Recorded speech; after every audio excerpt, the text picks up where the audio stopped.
Ang Biblia, ano ang mensahe nito? Ayan po.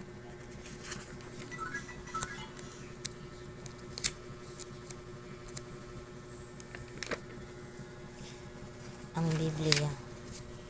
Yan po ay picture ni Jesus Christ.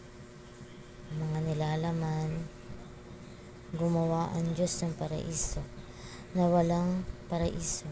Nakaligtas sa baha ang tao. Nakipagtipan ang Diyos kay Abraham. Pinagpala ang Diyos si Abraham at ang kanyang pamilya. Nanatiling tapat si Jehovah. Iniligtas ng Diyos ang Israel. Pumasok sa kanan ang Israel.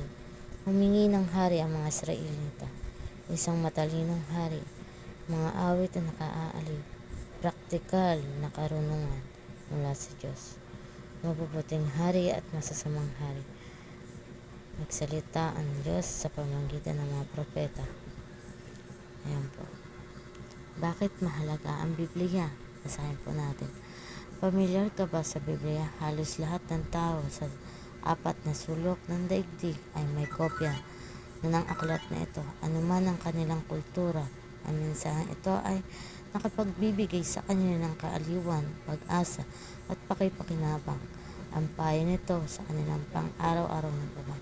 Pero marami pa rin sa ngayon ang walang kaanong alam tungkol sa Biblia. Relihiyoso ka man o hindi, interesado ka rin sigurong malaman ang sinasabi nito. Ang brochure na ito ay dinisenyo para magkaroon ka ng idea sa nilalaman ng Biblia. Ayan po. Ilang impormasyon tungkol sa Biblia.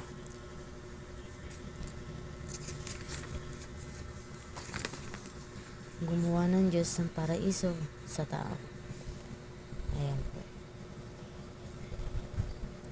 Pangalan ng Diyos. Sa banal na kasulatan ng Diyos ay tinutukoy sa iba't ibang titulo, gaya ng may laan at Diyos, makapangyarihan sa lahat. May ilang titulong nagtatampok sa mga katangian ng Diyos, gaya ng kanyang kabanal-banalan, kapangyarihan, katarungan, karunungan at pag-ibig.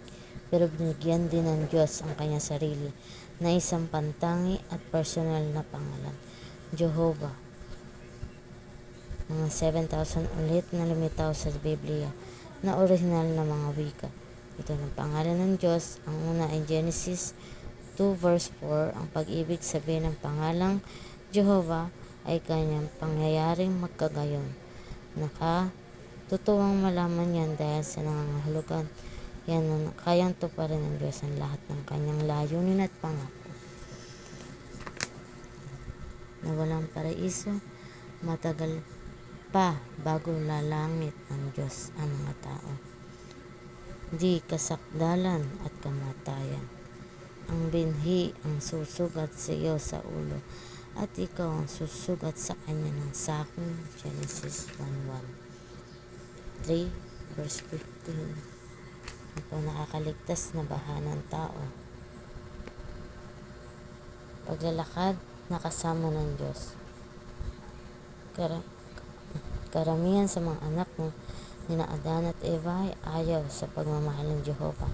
Pero hindi naman lahat. Halimbawa, ang anak nila ng Abel ay naging tapat pagkaraan sina Enoch at Noe ay lumakad na kasama ang Diyos na nangangahulugan mamuhay sila ng kalooban ng Jehovah. Genesis 5:22, 6:9. Karamihan ng ulat sa Biblia tungkol sa lalaki at babaeng nagpasayang sumunod sa Diyos bilang kanilang tagapagpamahala. Ayan po.